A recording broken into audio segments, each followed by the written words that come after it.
Hello and welcome back. Now, I have had a lot of fun 3D printing, but I think I'm going to take it further than I ever have before. I've had a lot of challenges trying to get a foam combination that I'm happy with. Single stage foams are great, very consistent, but they can break in quite quickly, which is good, but then they don't have much sidewall support because to get them soft enough to grip, the whole foam needs to be soft.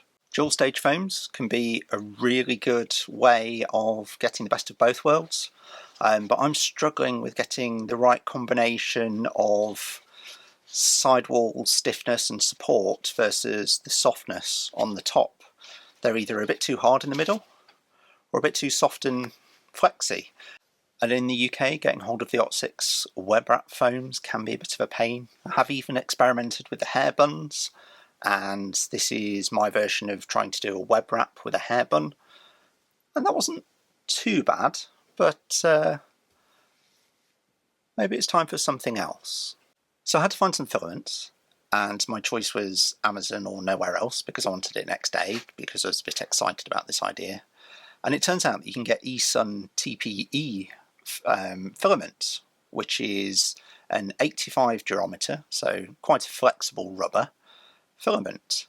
Now, the design was an interesting process. There were many different ways I could have done this, but I ended up settling on a radial design.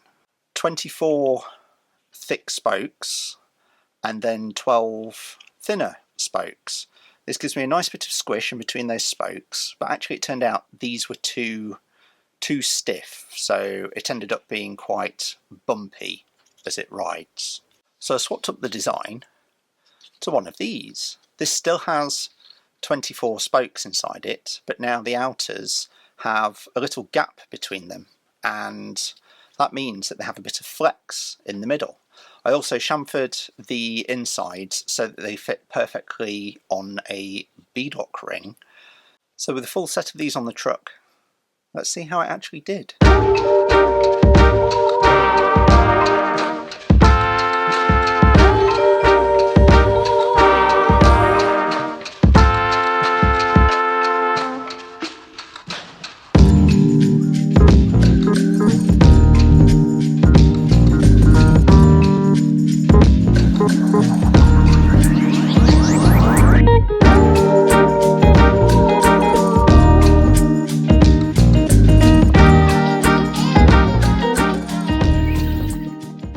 Well, they did pretty well, didn't they? There are a few areas where I found them a bit too stiff. These ribs, the spokes, were just a bit too thick. So I've updated the design into having 24 spokes on the outside, and they're much thinner in terms of the size of the spokes. I think the original ones were about 7.5mm wide, and these are about 3mm wide, which gives them a nice squish. Now, these ones are the rear ones, and these ones are the front ones. Being a parametric design, the way that I've done them is I can change the ratio between the hard inner and the soft outer. So I've redone these. I'm going to put them together now, which I'll show you, and then we'll see how they drive.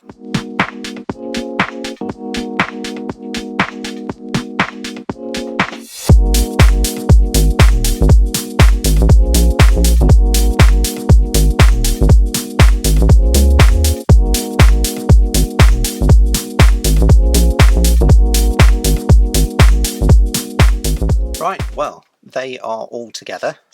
They're feeling quite squishy and quite round, which the previous ones had, like, you could feel the ribs in them, whereas these ones you can just about feel them, but they feel very, well, they roll smoothly, which is good. So we need a truck, which I have just here, and a little stand to pop it on. So I'm going to pop these on. Hopefully I can remember which ones are which. Yeah, they definitely feel softer, so they're the front. They look like they've just got a bit more surface area to them, so there's a lot more going on with them. It's worth a try. I've got both, so why not? Right, I need to attach these wheels. Now I've put the truck down. The fronts are just getting that little bit of splay. So yeah, actually I've got a nearly 2-inch contact patch on the front.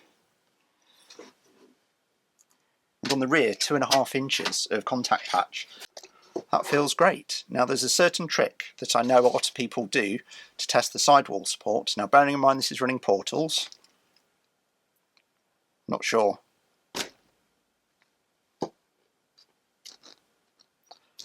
Yeah, I had to give that quite a prod to get it to fall over, but prodding away, let go, self-rights. So let's try that again, just stuff falling over there.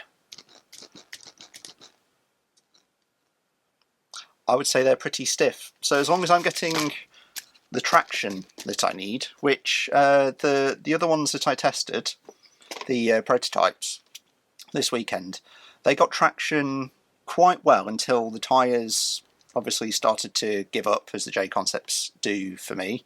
But they were slightly bumpy, and that bumpiness was causing the fronts to lose traction. And when the fronts lose traction, one of two things happens.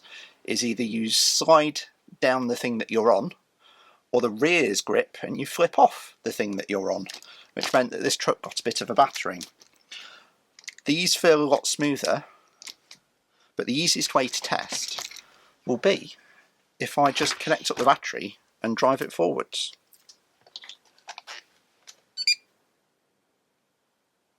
Here we go.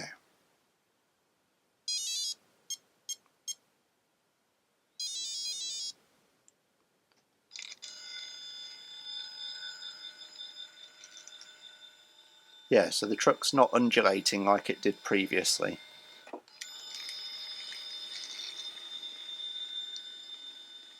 That's pretty cool.